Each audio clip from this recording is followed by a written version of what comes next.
Hello friends, मैं आजाद sir आपका अपना YouTube channel arts by Azad sir में स्वागत है। दोस्तों आज चलते हैं हम क्लास 11th ज्योग्राफी की बात करते हैं। कई दिनों से बच्चे कह रहे थे सर आप जो हैं लगातार ज्योग्राफी में सेकंड बुक अर्थात जब हम क्लास 11th की बात करते हैं, क्लास 11th दोस्तों ध्यान से आप समझिएगा कि जब हम क्लास 11th की बात करते हैं और उसमें भी हम किसकी इस मिड टर्म की बात करते हैं, तो यहाँ पे जो हमारा ये ज्योग्राफी है, ये ज्योग्राफी दो पार्ट में है। पहला पार्ट को हम लोग क्या कहते हैं, तो वर्ल्ड ज्योग्राफी कहते हैं, जहाँ से टोटल 7 चैप्टर आ रहे हैं। और दूसरे वाले को हम लोग इंडियन ज्योग्राफी कहते हैं, जहाँ से टोटल हम 3 चैप्टर आ रहे हैं। तो बच्चों का कहना था कि सर आप इंडियन ज्योग्राफी में तो 3 चैप्टर के 3 वीडियो आपने बना दिया एक एक करके, ठीक है, 1 2 3, और चौथा भी वीडियो आपने दे दिया सब मिला करके। लेकिन सर आपने एक भी वीडियो अभी पहले वाले को नहीं बताया, यानी वर्ल्ड ज्योग्राफी का नहीं बताया। तो मेरे भाई बता दूं मैं, इसके चैप्टर जो है ना छोटे छोटे हैं, बहुत सारे क्वेश्चंस नहीं बन पाते हैं इसमें। तो फिर भी हमने कोशिश की आपकी बातों को ध्यान में रखते हुए, और आज हमने टोटल 7 चैप्टर यानी 1 से लेकर के 7, बहुत समय कम है आपके पास, इसलिए एक ऐसा प्लानिंग करके हमने लाया कि 1 से लेकर के 7 चैप्टर के जो सबसे ज्यादा महत्वपूर्ण क्वेश्चन है उन्हीं क्वेश्चन को हम लेकर के आए, ताकि उस क्वेश्चन को अगर आप बना लेते हैं तो निश्चित तौर पे यहाँ से आपके 7 क्वेश्चन निश्चित तौर पे आएंगे। टोटल क्वेश्चन कितने होंगे? 56 क्वेश्चन होंगे इसमें, जो आपके पहले चैप्टर से लेकर के 7वें चैप्टर तक का क्वेश्चन है। तो दोस्तों चलते हैं और आगे बढ़ते हैं, आप इसे जरूर ध्यान से देखिए, पूरा एनसीईआरटी बेस है। अगला क्वेश्चन आपको सबसे पहले हम समझने की कोशिश करते हैं, क्या कह रहा है। कह रहा है निम्नलिखित में से कौन सा उप क्षेत्र, जिसे आप पहला चैप्टर पढ़िएगा ना कि भूगोल एक विषय के रूप में, तो कई सारे क्षेत्र उप क्षेत्र के बारे में हम लोग पढ़ते हैं पहले चैप्टर में। तो वही पहले चैप्टर का क्वेश्चन है कि निम्नलिखित में से कौन सा एक उप क्षेत्र आर्थिक भूगोल से संबंधित नहीं है। आर्थिक भूगोल से संबंधित नहीं है, तो दोस्तों इसका मतलब हो जाएगा डी, यानी उत्तर क्या हो जाएगा? डी हो जाएगा, जनसंख्या। आर्थिक मतलब क्या? पैसे को लेकर के, तो कृषि भी पैसों की बात करता है, उद्योग भी और परिवहन भी, तो ये तीनों चीजें तो आर्थिक ही है ना, ये तो तीनों के तीनों आर्थिक भूगोल का ही हिस्सा है। लेकिन पूछ क्या रहा है कि कौन सा नहीं है, इसलिए इसका उत्तर क्या हो जाएगा दोस्तों? जनसंख्या। बड़ी ध्यान से आप क्वेश्चन को बनाइएगा, देखिएगा और सुनिएगा। ये 55 क्वेश्चन आपके लिए रामबाण सिद्ध होंगे। इससे बाहर क्वेश्चन आपके ज्योग्राफी के, वर्ल्ड ज्योग्राफी के फर्स्ट बुक से बाहर नहीं आएंगे। तो टोटल 7 चैप्टर को मिला करके हैं। अगला क्वेश्चन कह रहा है क्या कि निम्नलिखित में से किसमें विशेष क्षेत्र की सभी भौगोलिक घटनाओं का अध्ययन किया जाता है। ठीक है, दूसरा क्वेश्चन है कि निम्नलिखित में से किसमें विशेष क्षेत्र की सभी भौगोलिक घटनाओं का अध्ययन किया जाता है। तो दोस्तों इसका उत्तर हो जाएगा डी, क्षेत्रीय दृष्टिकोण से। ठीक है, किस दृष्टिकोण से? क्षेत्रीय दृष्टिकोण से सबका ही हम अध्ययन करते हैं। ये भी आपके पहले ही चैप्टर का क्वेश्चन है। अगला क्वेश्चन कह रहा है कि भौतिक भूगोल के अंतर्गत, देखिए जब हम भूगोल पढ़ते हैं ना, तो हम भूगोल पढ़ने के दौरान इस भूगोल को हम 2 हिस्सों में बांट करके समझते हैं। एक को हम क्या कहते हैं? भौतिक भूगोल कहते हैं। क्या बोलते हैं मेरे भाई? भौतिक भूगोल कहते हैं। और दूसरे को हम लोग मानवीय भूगोल कहते हैं। क्या कहते हैं? मानवीय भूगोल कहते हैं। अब जो है ये मानवीय भूगोल जो है ना, ये हमको क्लास 11th में नहीं पढ़ने को मिलेगा। ये कहाँ मिलेगा? तो आपको मिलेगा 12th क्लास में पढ़ने के लिए 2 बुक के अंतर्गत। लेकिन जब हम भौतिक भूगोल पढ़ते हैं तो इसमें से हम 2 पार्ट में इसे पढ़ते हैं, और इस भौतिक भूगोल को हम कहाँ पढ़ते हैं? 11th में ही पढ़ते हैं। और इसी 2 पार्ट में जब हम पढ़ते हैं तो एक को हम लोग वर्ल्ड के अंतर्गत पढ़ते हैं, वर्ल्ड जियो के अंतर्गत पढ़ते हैं, और दूसरा हम इंडियन के जियो के अंदर, यानी इंडिया के पार्ट के अंदर हम इसे पढ़ते हैं। भौतिक भूगोल ही पढ़ते हैं। भौतिक भूगोल का मतलब क्या?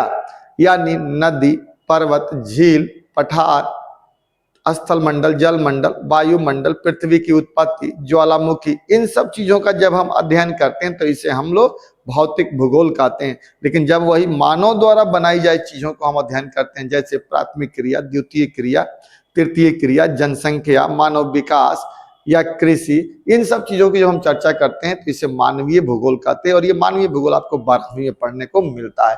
तो यहाँ कह रहा है कि भौतिक भूगोल के अंतर्गत किस तत्व का अध्ययन किया जाता है, तो कह रहा है कि मौसम। निश्चित तौर पे अभी हमने कहा कि भौतिक भूगोल में मिट्टी पढ़ेंगे, वायुमंडल पढ़ेंगे, मौसम पढ़ेंगे, अर्थात इसका उत्तर क्या हो जाएगा, डी हो जाएगा। एक बार अगर आपने कंसेप्ट समझ लिया, मैंने पहले भी कहा है अपने वीडियो में कि कभी भी आप रटने का प्रयास मत करिए, नहीं समझ में आ रहा है तो पूछिए, लेकिन उसको समझने की कोशिश कीजिए। एक बार समझ आएंगे तो परमानेंटली आपका हो जाएगा।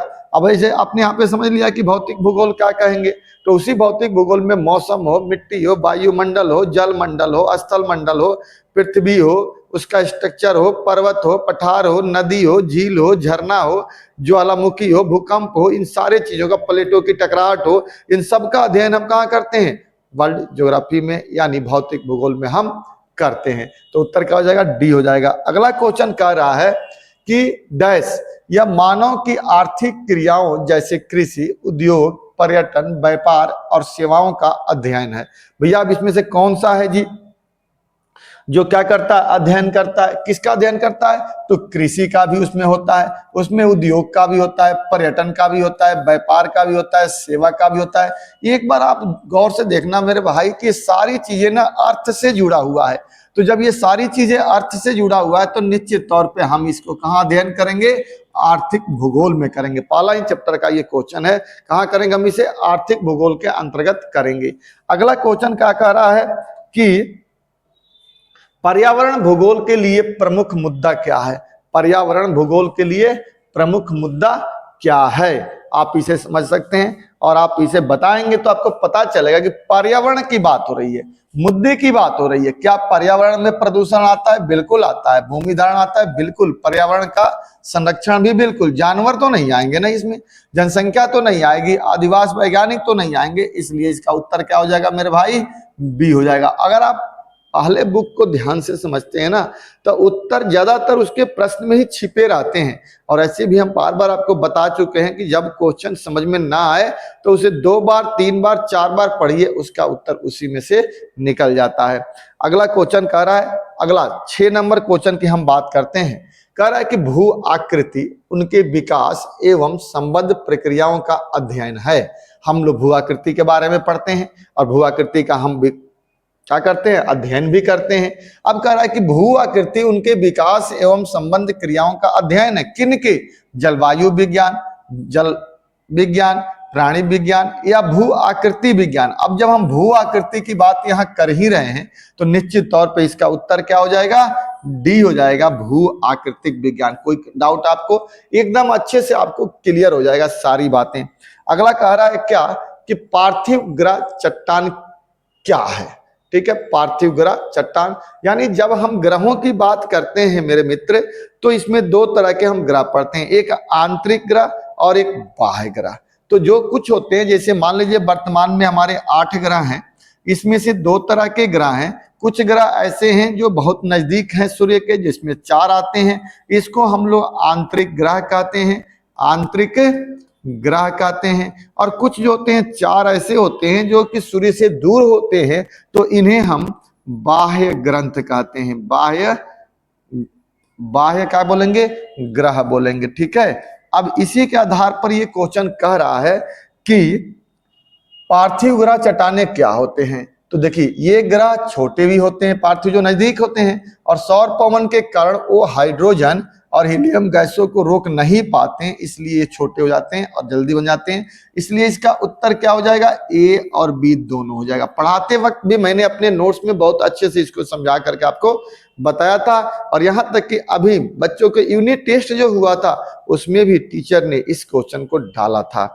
अगला क्वेश्चन कह रहा है क्या कि किस विशेषज्ञ ने निहारिका परिकल्पना की बात कही थी? निहारिका के बारे में किस व्यक्ति ने बात कही थी?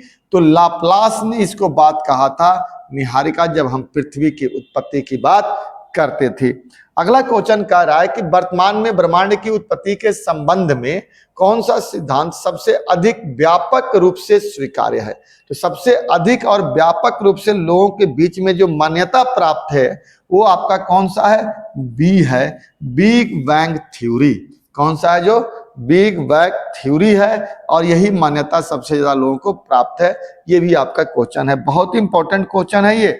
अगला कह रहा है कि निम्नलिखित में से कौन आंतरिक ग्रह नहीं है। यानी आंतरिक ग्रह का मतलब कि जैसे मान लीजिए अभी हमने कहा ना कि ये हमारा सूर्य है और सूर्य के सबसे नजदीक वाले ग्रह को आंतरिक ग्रह कहते हैं। अब ये सूर्य है तो सूर्य के बाद कौन होता है, बुध होता है। बुध के बाद कौन होता है, शुक्र होता है। शुक्र के बाद कौन होता है, शनि होता है। शनि के बाद कौन होता है, पृथ्वी होती है। अब यही तो 4 ग्रह हैं जो आंतरिक ग्रह हैं।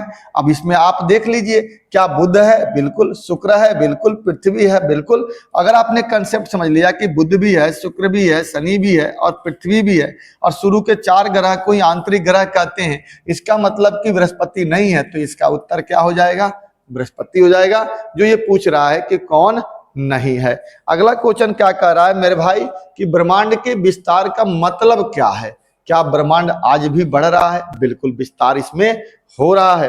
तो विस्तार का मतलब यह है कि आकाश गंगा के बीच में आज भी वृद्धि हो रही है। जो हमारा आकाश गंगा है उसके बीच में आज भी वृद्धि हो रहा है, जिसे गैलेक्सी कहते हैं। तो इसका उत्तर क्या हो जाएगा, यही है। अगला क्वेश्चन कह रहा है क्या कि स्थलीय ग्रहों का निर्माण किन तत्वों से होता है। यानी स्थल पर जो ग्रह है यहाँ पर उनका निर्माण किसके कारण या कैसे होता है। तो कहा गया है कि जो आंतरिक ग्रह हैं वो चट्टान और धातुओं से मिलकर बने हुए हैं, इसलिए इसका उत्तर क्या हो जाएगा, ए हो जाएगा। भाई मेरे, मैं बहुत मेहनत करके इस क्वेश्चन को लेकर के आया हूं। केवल ये 56 ही क्वेश्चन है पूरे 7 चैप्टर को मिला करके, क्योंकि क्वेश्चन बहुत कम बनते हैं। इसे आप जरूर देखिएगा, ये क्वेश्चन आपके लिए बहुत फायदेमंद होंगे। अगला क्वेश्चन क्या कह रहा है कि प्रक्रिया से पृथ्वी के वायुमंडल में ऑक्सीजन आई है। डैश कह रहा है कि किस, यानी डैश है यहाँ पर कि प्रक्रिया से पृथ्वी के वायुमंडल में ऑक्सीजन आया है। किस प्रक्रिया से आया है जी, तो प्रकाश संश्लेषण की प्रक्रिया, जिसे हम फोटोसिंथेसिस कहते हैं, इसी की प्रक्रिया से पृथ्वी के वायुमंडल में ऑक्सीजन आता है। ठीक है। अगला कह रहा है कि निम्नलिखित में से कौन सा स्थल मंडल को वर्णित करता है। इसमें कौन है जो स्थल मंडल को बताता है, यानी उसके बारे में बताने का प्रयास करता है। तो भूपटल और उसकी ऊपरी मेंटल को क्या कहते हैं, स्थल मंडल के नाम से हम लोग जानते हैं। अगला क्वेश्चन क्या कह रहा है कि मेग्मा से तात्पर्य क्या है। मेग्मा मतलब क्या, जब ज्वालामुखी आता है तो नीचे से कुछ तरल पदार्थ निकल करके बाहर आता है। तो जब बाहर जो आता है उसी को हम मेग्मा कहते हैं, यानी ऊपरी मेंटल की सामग्री को हम क्या कहेंगे, मेग्मा कहेंगे। उत्तर इसका क्या हो जाएगा, बी हो जाएगा। अगला क्वेश्चन कह रहा है कि पृथ्वी पर सबसे पहले पहुंचने वाली तेज गति वाली तरंगों को क्या कहा जाता है। जो पृथ्वी पर सबसे पहले पहुंचता है उसे हम क्या कहते हैं, तो पी तरंगे कहते हैं। यानी हमारे पास 2 तरह के तरंगे होती हैं। ठीक है, एक तो होता है प्राइमरी तरंगे और एक होता है एस तरंगे और एक होता है एल तरंगे। जब भूकंप आती हैं तो 3 तरह के हम तरंगों की बात करते हैं। पहले प्राथमिक आता है, इसलिए इसको हम लोग पी तरंगे कहते हैं। अगला क्वेश्चन कह रहा है आपका क्या कि मेंटल के ऊपरी भाग को कहा जाता है।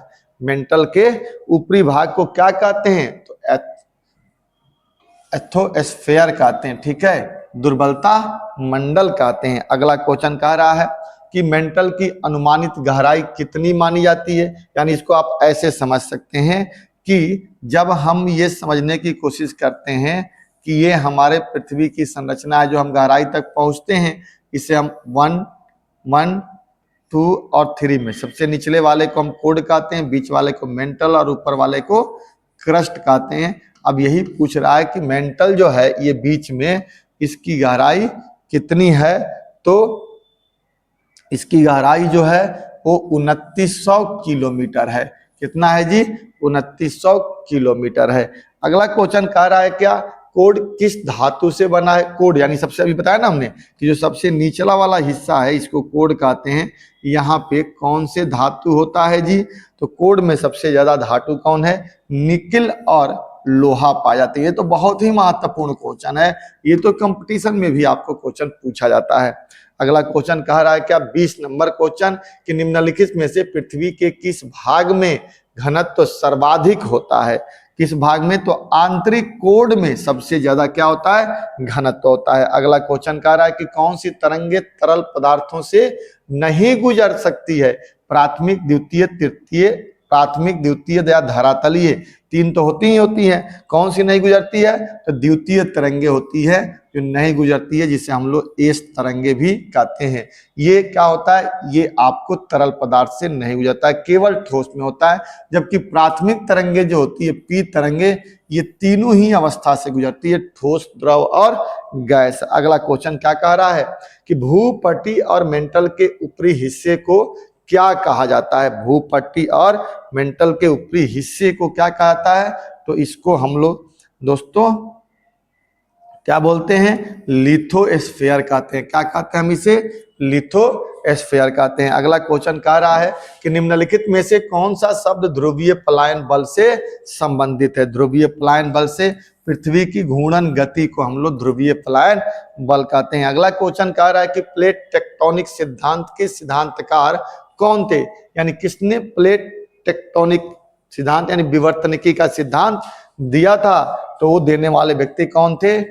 मैग्नीज, पाकर और मार्गन ने, इन लोगों ने, तीनों ने मिलकर के ये दिया था। अगला क्वेश्चन कह रहा है कि टिलाइट का निर्माण के कारण होता है? किसके कारण होता है जी? तो हिम नदों के निक्षेप के कारण होता है। बहुत ही महत्वपूर्ण है।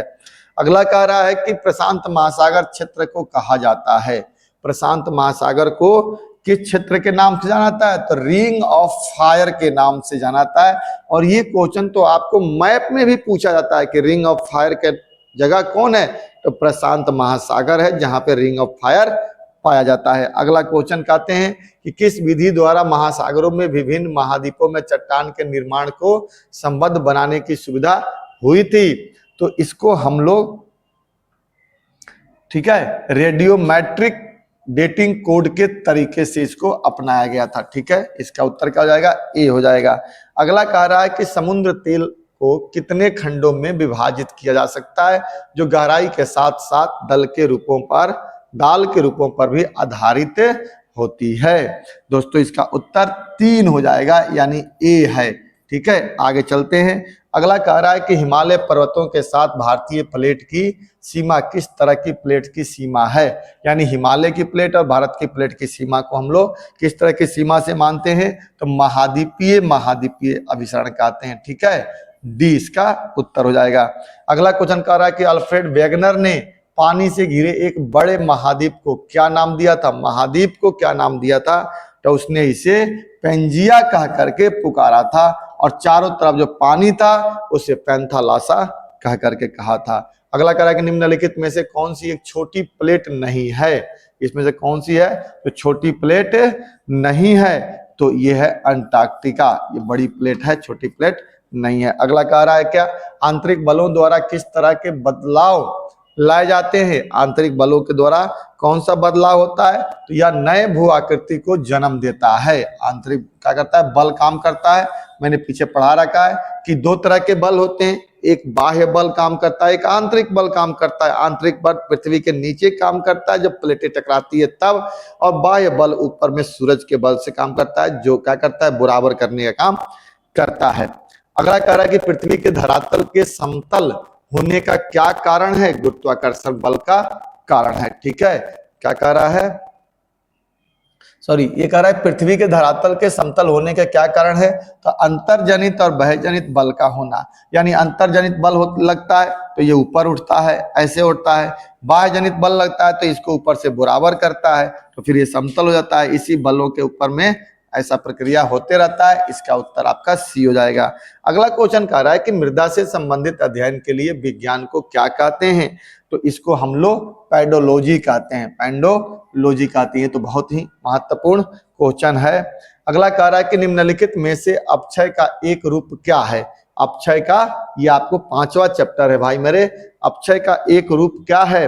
तो इसे हम क्या कहते हैं? डी। उपरोक्त सभी भौतिक भी है, रासायनिक भी है, जैविक। मैंने आपको पढ़ा रखा है कि अपक्षय में तीनों होते हैं, भौतिक कारक भी होते हैं, रासायनिक और जैविक होते हैं, तो तीनों ही होते हैं। इसलिए आप क्वेश्चन को देख के घबराइएगा नहीं, ध्यान से पढ़िएगा, आपको क्वेश्चन बन जाएगा।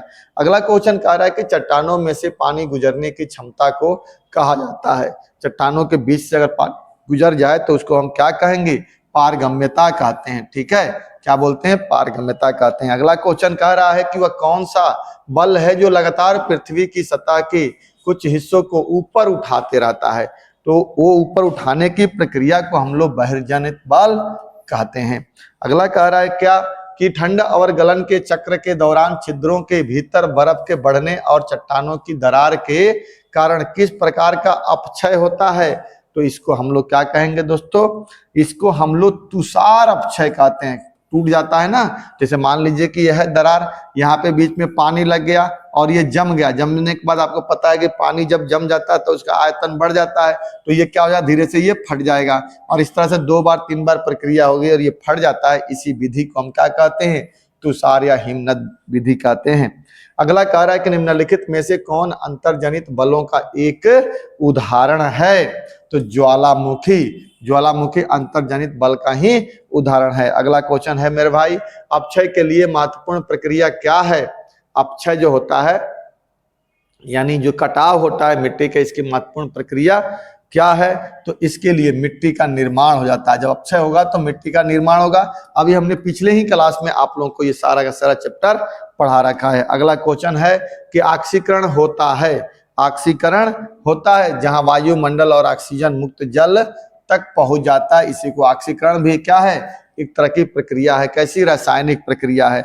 अगला कह रहा है क्या कटाव के भू आकृति संबंधी कारण क्या है? कटाव से क्या होता है? तो इसका उत्तर हो जाएगा उपरोक्त सभी, बहता हुआ पानी भी, भूमिगत जल और वायु से भी कटाव होता है। अगला क्वेश्चन कह रहा है कि निम्नलिखित में से कौन सी प्रक्रिया सतही अपक्षय से संबंधित नहीं है?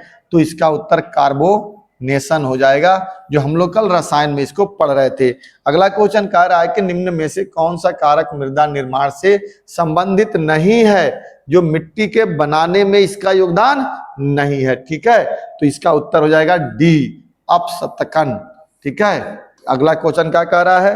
अगला क्वेश्चन कह रहा है कि निम्नलिखित में से कौन हिमनद प्रवाह दिशा को बताते हैं? हिमनद प्रवाह दिशा को बताते हैं, तो इसका उत्तर हो जाएगा बी। अगला क्वेश्चन कह रहा है कि निम्नलिखित में से डोनाइन की व्याख्या कौन करता है? डोनाइन की व्याख्या इसमें आपका ध्वस्त घोल रंग करता है। ये दोस्तों मैंने पढ़ाया नहीं अभी आप लोगों को, ये अगला चैप्टर जो छठा है ना उसी का, लेकिन हमने एक ही बार सब बना दिया। जब पढ़ाएंगे तो ऑलरेडी आपको समझ में आ जाएगा। अगला क्वेश्चन क्या कह रहा है?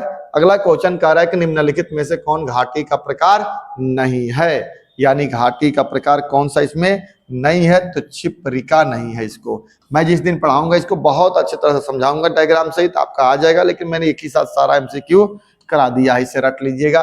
निम्नलिखित में से कौन पवन कार्य से संबंधित नहीं है? तो इसका होगा लेपिज, ये पवन से संबंधित नहीं है, ये आकार नहीं बनता है। निम्नलिखित में से कौन सी वायुमंडलीय परत रेडियो तरंगों को परावर्तित कर देती है? रेडियो तरंगों को परावर्तित कर देती है आयन मंडल। ये तो हमने पढ़ा रखा है, 7वां चैप्टर है ये। ठीक है दोस्तों, अगला कह रहा है कि वायुमंडल की परत जिसमें धूल कण तथा जलवाष्प मौजूद होते हैं क्या कहलाती है? बहुत इंपॉर्टेंट क्वेश्चन है ये। ठीक है, ये क्या कहलाता है? क्षोभ मंडल कहलाता है, क्षोभ मंडल। अगला कह रहा है क्या कि क्षोभ सीमा निम्न में से किन्हें अलग करती है? क्षोभ सीमा किसे अलग करती है? तो इसका हो जाएगा समताप मंडल एवं क्षोभ मंडल को, दोनों को अलग करती है। ये बहुत ही महत्वपूर्ण क्वेश्चन है, 7वां चैप्टर है और 7वीं तक आपका मिड टर्म में पेपर में आ रहा है। अगला क्वेश्चन है आपका वायुमंडल की कौन सी परत दूर संचार के लिए आवश्यक है? दूर संचार यानी जिसमें सारे टेक्नोलॉजी को रखा गया है, तो इसका दोस्तों उत्तर हो जाएगा डी, आयन मंडल। आयन मंडल में ही रेडियो एक्टिविटी कार्य होता है। अगला क्वेश्चन है वायुमंडल की विभिन्न परतों को पृथ्वी की सतह से ऊपर क्रम में व्यवस्थित करिए। जो हमारा सतह होता है वो क्या है? क्रम में बताना है। तो इसका उत्तर क्या हो जाएगा? सी। सबसे पहले क्षोभ मंडल, फिर समताप मंडल, फिर मध्य मंडल और फिर आयन मंडल। ये तो जरूर देख लेना मेरे भाई, जो कि ये क्वेश्चन आ भी सकता है और अगर पूछा जाए तो लिखने में भी आप इससे आसानी से लिख सकते हैं। अगला क्वेश्चन है कि निम्नलिखित में से कौन सी गैस सूर्य से निकलने वाली परावैंगनिक किरणों को अवशोषित कर लेती है? तो इसका उत्तर आपका क्या हो जाएगा? बी, ओजोन परत जो है इसको ऑब्जर्व कर लेता है। अगला क्वेश्चन क्या कह रहा है कि निम्नलिखित में से कौन सी गैस सौर विकिरण के लिए पारदर्शी है तथा पार्थिव विकिरण के लिए अपारदर्शी माना जाता है? तो कार्बन डाइऑक्साइड ये आपके क्वेश्चन है। अगला क्वेश्चन जो आपको कह रहा है कि समुद्री नमक पराग राख किससे संबंधित हैं? तो ये सारे उत्तर आपके क्या हो जाएंगे? धूल कण से है। और दोस्तों ये बहुत ही महत्वपूर्ण है। इस प्रकार हमने टोटल आपको इस चैप्टर से 56 क्वेश्चन कराया, जो कितने हैं? जो टोटल 1 से लेकर के 7 चैप्टर मिला करके, क्योंकि यहाँ से क्वेश्चन बहुत कम आते हैं और ये पूरे के पूरे 56 क्वेश्चन बहुत इंपॉर्टेंट है। आप इसे ध्यान से पढ़िएगा, बनाइएगा, और अगर इन्हें 56 क्वेश्चन बना लिए तो इसमें से 8 क्वेश्चन आपको पक्का आसानी से आ सकता है। वीडियो अगर दोस्तों अच्छा लगे तो आप इसे लाइक करिएगा, शेयर करिएगा और अपने दोस्तों के बीच में इसे भेजने का प्रयास करिएगा और सब्सक्राइब करिएगा। जय हिंद, जय भारत।